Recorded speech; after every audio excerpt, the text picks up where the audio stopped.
Salam saudara-saudara yang terkasih di dalam nama Yesus Kristus Tuhan kita. Jumpa lagi dengan saya Esen Hon dalam channel saya yaitu Motivasi Kehidupan. Pada hari ini kembali saya ingin berbagi kepada kita semua tentang salah satu topik menarik yang perlu kita ketahui secara bersama-sama. Topiknya yaitu mengapa kita perlu melayani anak-anak. Namun seperti biasanya sebelum kita membahas lebih lanjut tentang mengapa perlu melayani anak-anak, kita mau dasari ini semua dengan firman kebenaran Tuhan yang terambil di dalam kitab Injil Markus pasal yang ke-9 ayatnya yang ke-33 hingga ayatnya yang ke-37. Demikian bunyi firman Tuhan. Markus 9 ayat 33 hingga ayat 37. Kemudian tibalah Yesus dan murid-muridnya di Kapernaum. Ketika Yesus sudah di rumah, ia bertanya kepada murid-muridnya, "Apa yang kamu perbincangkan di tengah jalan?" Tetapi mereka diam, sebab di tengah jalan tadi mereka mempertengkarkan siapa yang terbesar di antara mereka. Lalu Yesus duduk dan memanggil ke-12 murid itu, katanya kepada mereka, "Jikalau seorang ingin menjadi yang terdahulu, hendaklah ia menjadi yang terakhir dari semuanya dan pelayanan dari semuanya." Maka Yesus mengambil seorang anak kecil dan menempatkannya di tengah-tengah mereka. Kemudian ia memeluk anak itu dan berkata kepada mereka, "Barang siapa menyambut seorang anak seperti ini di dalam namaku, ia menyambut aku. Dan barang siapa menyambut aku, bukan aku yang disambutnya, tetapi dia yang mengutus aku." Di dalam pembacaan kita di Injil Markus 9 ayat 33 hingga ayat 37 ini, itu berbicara tentang sebuah cerita di mana Yesus bersama dengan murid-muridnya sedang melakukan perjalanan ke Kapernaum. Di tengah-tengah perjalanan terjadi perdebatan antara murid-muridnya di mana mereka saling memperdebatkan siapa yang paling terbesar di antara mereka. Kemudian daripada itu Yesus pun bertanya kepada mereka, atau Yesus pun menjelaskan kepada mereka bahwa jika kamu ingin menjadi terdahulu, maka kamu harus menjadi yang terakhir dalam semua pelayananmu. Dan sisi lainnya yang Yesus ajarkan kepada mereka adalah di mana Yesus mengambil seorang anak kecil, kemudian menaruhnya di tengah-tengah, dan Yesus memeluk anak kecil ini dan berkata kepada murid-muridnya bahwa barang siapa menyambut anak kecil ini, sama halnya dia sedang menyambut aku. Di sini jelas sekali bahwa dalam pelayanan Yesus sendiri, Yesus melibatkan anak-anak di dalam pelayanan dia. Dia menjadikan anak-anak sebagai media pembelajaran dia, media pelayanan dia kepada murid-muridnya atau kepada orang-orang yang dia layani. Jadi dapat dikatakan bahwa anak-anak sangat perlu untuk kita layani. Karena Yesus juga melayani anak-anak. Yesus tidak membedakan siapa yang harus dia layani, tetapi di sini dia melayani semua manusia tanpa melihat kecil besarnya, tetapi Yesus melayani secara menyeluruh, secara umum kepada setiap orang. Nah, dari itu makanya saya mengambil topik untuk kita pada hari ini, yaitu mengapa kita perlu melayani anak-anak. Tentunya ketika kita berbicara tentang melayani anak, terlebih dahulu kita harus mengenali dan mengetahui siapakah itu anak yang dimaksud. Maka di sini saya ingin menjelaskan kepada kita semua sedikit tentang siapakah itu anak. Dalam Kamus Besar Bahasa Indonesia mengatakan bahwa anak adalah keturunan kedua, atau dengan kata lain, keturunan daripada orang tuanya.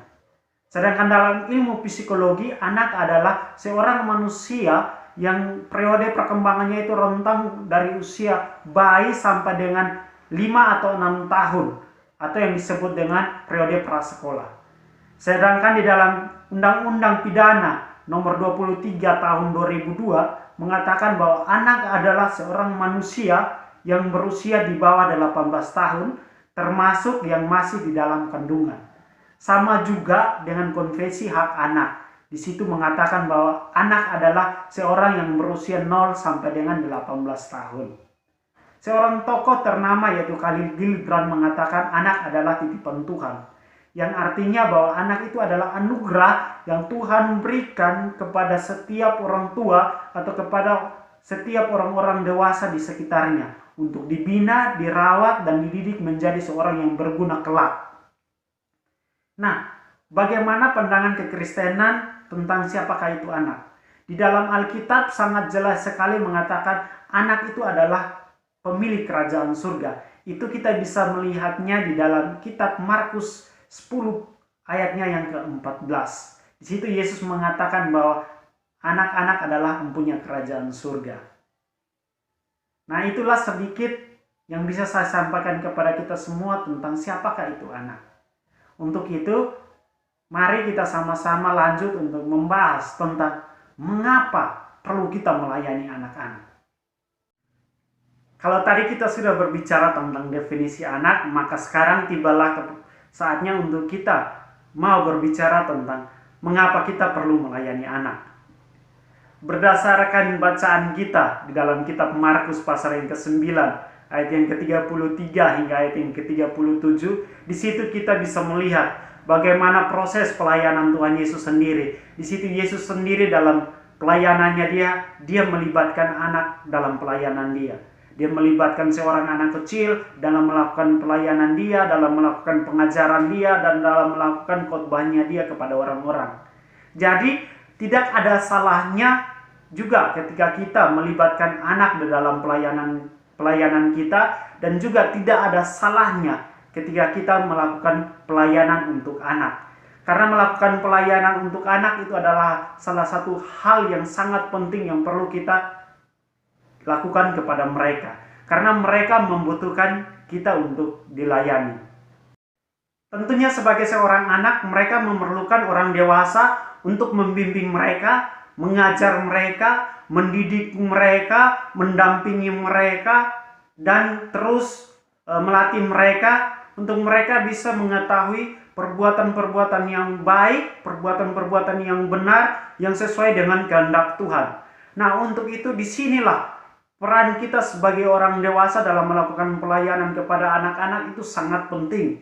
Karena tanpa kita sebagai seorang dewasa mendampingi mereka atau mendidik dan melayani mereka, terus siapa lagi yang mau melayani mereka? Maka itu peran kita di sini sangat penting untuk melayani mereka. Nah, untuk itu di sini saya ingin bertanya kepada beberapa orang berkaitan dengan mengapa perlu melayani anak-anak. Untuk itu, mari kita sama-sama menanyakan beberapa orang mengenai mengapa perlu melayani anak-anak. Untuk itu, langsung saja kita tanyakan mereka mengenai mengapa perlu melayani anak-anak. Karena anak bagi saya mereka adalah anak-anak yang luar biasa, karena Tuhan Yesus sendiri berkata bahwa biarlah mereka datang kepadaku, karena begitu anak-anak berharga di mata Tuhan. Maka kita tidak boleh sia-siakan waktu untuk melayani anak-anak dengan sepenuh hati. Melayani anak itu memang sudah tugasnya, tanggung jawabnya yang sudah diberikan oleh Tuhan. Jadi kalau menghindar dari melayani anak, tidak ada cerita. Mau tidak mau harus melayani anak. Biar anak-anak tidak berani sama Tuhan, biar turut seperti firman Tuhan yang dikehendaki. Seperti firman Tuhan, kamu jangan membunuh, jangan bohong, jangan sombong. Ya, biar anak-anak tahu mana yang baik, mana yang nggak baik, mana yang harus dilakukan dan mana yang nggak boleh dilakukan. Biar anak-anak supaya bisa melayani sama teman-teman, mengasihi teman-teman, ya toh. Terus nah ada teman-teman yang nakal bisa memaafkan, bahkan mengampuni. Mereka perlu dilayani yang pertama supaya mereka memiliki roh yang takut akan Tuhan. Yang kedua, karena anak-anaklah yang akan meneruskan pelayanan selanjutnya. Menurut saya mengapa? Karena melayani anak itu merupakan bagian dari rencana Tuhan untuk kita. Seperti tertulis di dalam Ulangan pasal 6 ayat 4-9, di situ firman Tuhan tekankan bahwa haruslah engkau mengajarkannya berulang-ulang kepada anak-anakmu apabila engkau sedang dalam perjalanan, apabila engkau berbaring, dan apabila engkau bangun. Jadi melayani anak itu sama seperti melayani sesama kita atau orang-orang yang ada di sekeliling kita, bahkan diri kita sendiri juga, ya, sesuai dengan tingkat usia. Nah, melayani anak itu juga bukan hanya secara jasmaninya saja, tetapi secara holistik, terlebih kerohanian anak itu. Kita juga perlu mengenalkan jalan keselamatan di dalam Tuhan kepada anak itu dalam masa tumbuh kembangnya anak tersebut. Menurut pendapat beberapa orang tadi, maka dapat saya simpulkan bahwa mengapa kita perlu melayani anak-anak, karena satu, anak-anak itu berharga. Yang kedua, karena itu adalah tugas dan tanggung jawab yang Tuhan memberikan kepada kita orang dewasa. Dan yang ketiga, karena anak itu adalah generasi penerus gereja dan bangsa. Dan selanjutnya, karena dengan melakukan pelayanan kepada anak-anak, kita bisa mengajarkan kepada mereka untuk mereka memiliki rasa takut akan Tuhan, memiliki rasa mengasihi sesama, dan mereka bisa mengenal perbuatan yang baik dan benar. Jadi dengan demikian di sini sangat jelas sekali bahwa ketika kita melakukan pelayanan kepada anak-anak, itu adalah sebuah pelayanan yang sangat berharga untuk kita lakukan kepada mereka. Mereka membutuhkan kita untuk kita layani mereka, dan untuk itu jangan pernah kita menganggap rendah atau menganggap remeh setiap anak-anak sehingga kita tidak mau melayani mereka. Tetapi di sini mari kita layani mereka karena mereka juga mempunyai hak yang sama seperti kita orang dewasa. Di sini setiap hak mereka itu akan terpenuhi ketika kita orang dewasa bekerja sama dengan mereka. Jadi melayani anak itu adalah hal yang sangat penting karena kita bisa memberikan sesuatu hal yang baik, sesuatu hal yang benar kepada kehidupan mereka. Dan mereka juga bisa melihat bahwa ternyata ada orang-orang yang mempedulikan kehidupan mereka. Dan dari situ mereka akan belajar sesuatu hal daripada hal itu. Dimana ternyata ketika kita hidup, kita juga harus memberi hidup kepada orang lain. Jangan ketika kita hidup, kita hanya menyimpan hidup kita untuk diri kita sendiri. Tetapi bagaimana kita hidup, memberi hidup kita kepada orang lain. Sama seperti Yesus Kristus ketika dia datang ke dunia, dia bukan datang untuk dilayani, tapi dia datang untuk melayani. Maka dari itu, ketika kita hidup juga kita harus melayani, bukan kita hanya mau dilayani saja. Kita melayani orang-orang di sekitar kita, baik dari anak-anak, remaja, dewasa, orang tua, dan semua orang yang di sekitar kita perlu kita layani. Jadi sangat penting untuk kita melayani anak-anak. Lalu akan timbul pertanyaan lagi untuk kita semua, yaitu bagaimana kita melakukan pelayanan kepada anak-anak? Tentunya sebagai seorang yang percaya kepada Yesus Kristus dan beriman kepada Yesus Kristus, hal utama di dalam pelayanan kita yaitu kita bisa membawa setiap pribadi atau setiap orang-orang yang kita layani atau setiap anak-anak yang kita layani untuk mereka bisa mengenal Yesus Kristus dan bisa percaya Yesus Kristus sebagai Tuhan dan Juru Selamat di dalam kehidupan mereka, dan mereka bisa memiliki karakter sama seperti Kristus. Dan yang paling terakhir adalah bagaimana mereka bisa menceritakan tentang kehidupan Yesus Kristus kepada orang lain di sekitar mereka. Nah, ketika hal ini kita telah jadikan sebagai hal utama di dalam pelayanan kita, maka kita dapat katakan bahwa kita lagi sedang membangun pertumbuhan iman anak yang kita layani. Jika iman anak yang kita layani ini kita telah tumbuhkan dia sejak masih kecil, maka itu akan menjadi salah satu pedoman atau pegangan hidup dia sampai dia dewasa nanti. Itu akan terus menjadi fondasi yang kuat untuk kehidupan dia. Tidak terlepas dari pendampingan kita terus terhadap dia sampai dia dewasa nanti. Jadi ketika kita melakukan pelayanan kita, hal utama yang perlu kita lakukan untuk pelayanan kepada anak-anak yaitu memberikan pengajaran kepada mereka, menyatakan kehidupan Yesus Kristus kepada mereka. Selain daripada kita mengenalkan Yesus Kristus sebagai Tuhan dan Juru Selamat di dalam kehidupan mereka, kita juga harus memberikan hal yang sangat penting atau hal yang paling urgent di dalam kehidupan mereka, yaitu nilai-nilai kehidupan. Dengan kita memberikan nilai-nilai kehidupan kepada mereka, maka itu akan menjadi dasar atau menjadi pedoman atau akan menjadi panutan di dalam kehidupan mereka. Kelak sampai mereka dewasa pun itu adalah pegangan mereka. Bahkan ketika mereka telah menjadi orang tua dan ketika mereka telah memiliki anak juga, mereka juga akan menyampaikan atau mereka juga akan membagikan hal yang sama seperti yang sudah kita berikan kepada mereka, yaitu nilai-nilai kehidupan yang baik, yang benar, sesuai dengan kehendak daripada Tuhan itu sendiri. Nilai-nilai kehidupan itu apa saja? Yang pertama, berpusat pada Kristus, yang artinya bahwa setiap kehidupan anak-anak yang kita layani, mereka harus memiliki kehidupan yang berpusat kepada Kristus. Di mana ketika mereka memiliki kehidupan yang berpusat pada Kristus, di situ mereka memiliki rasa takut akan Kristus dan mereka terus mencintai Kristus dan menjadikan Kristus sebagai yang paling utama di dalam kehidupan mereka. Yang kedua, nilai yang dapat diberikan yaitu hidup berintegritas.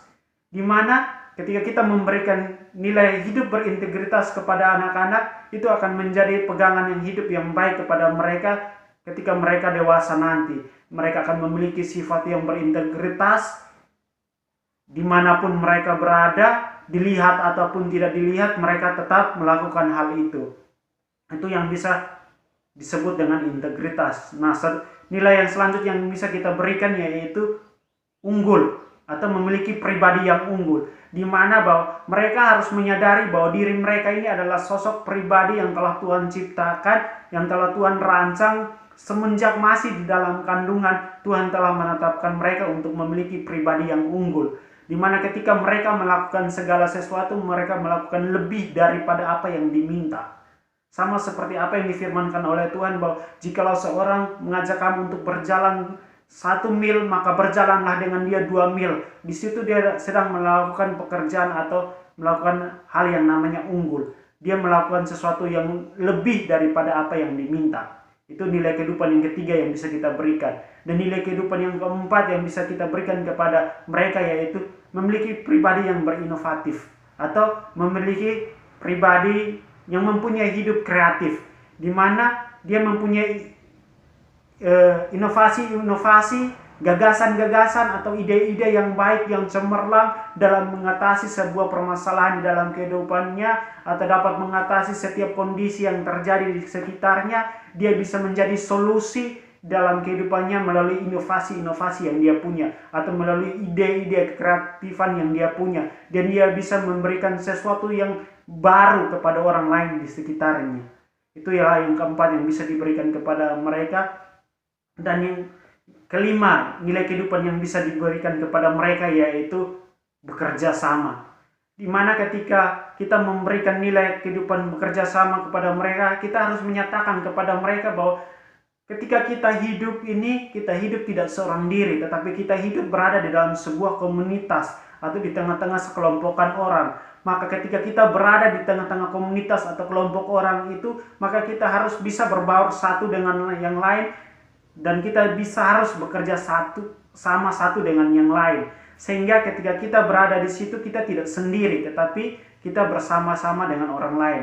Jadi ketika mereka memiliki 5 nilai kehidupan ini, maka percayalah bahwa mereka akan menjadi pribadi yang hebat, pribadi yang luar biasa. Dan kelak ketika hal ini kita berikan kepada mereka, maka nanti suatu saat apa yang menjadi impian kita atau apa yang menjadi keinginan kita atau cita-cita kita atau harapan kita kepada mereka, maka semua itu akan bisa terwujud dengan baik karena 5 nilai kehidupan ini telah kita berikan kepada mereka, yaitu nilai kehidupan yang tadi. Yang pertama yaitu berpusat kepada Kristus, hidup berintegritas, unggul, inovatif, dan juga bekerja sama. Itulah 5 hal yang dapat diberikan kepada mereka berkaitan dengan pelayanan kita. Jadi dengan 5 hal ini bisa menjawab bagaimana kita melakukan pelayanan kepada anak-anak.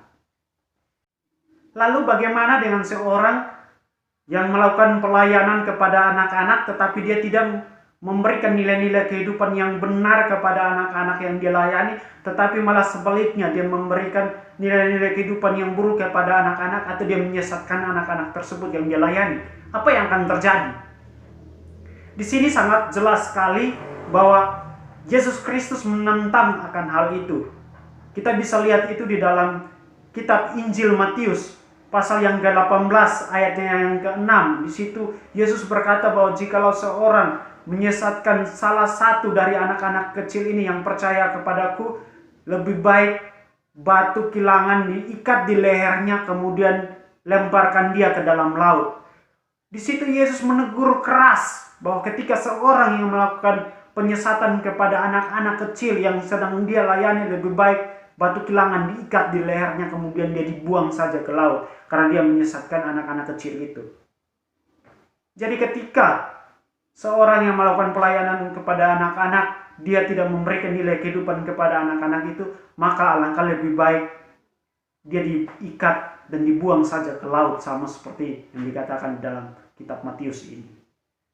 Untuk apa kamu menjadi orang yang dewasa tetapi kamu tidak bisa memberikan sebuah pedoman atau pegangan hidup kepada anak-anak yang kamu layani atau anak-anak yang ada di sekitarmu?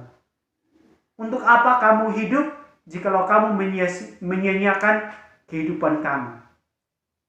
Jangan sampai kita yang menjadi orang dewasa ini menyia-nyiakan hidup kita dan membiarkan pola hidup kita ini rusak dan kita merusaki anak-anak yang kita layani juga. Jangan sampai hal itu terjadi. Tetapi bagaimana ketika kita menjadi pribadi yang dewasa, kita menjadi pribadi yang membawa berkat dan kita bisa menyalurkan berkat itu kepada anak-anak yang kita layani.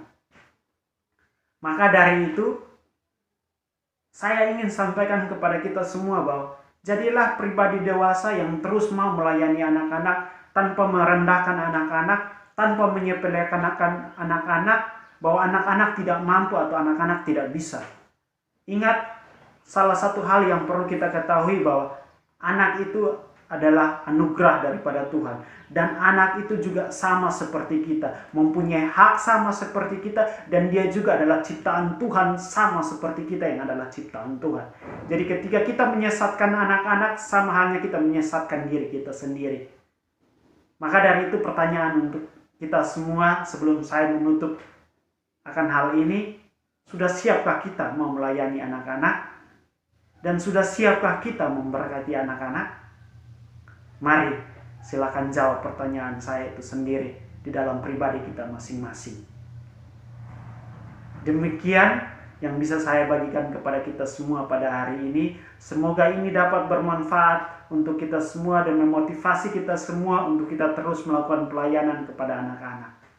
Terima kasih. Tuhan Yesus memberkati kita semua. Shalom.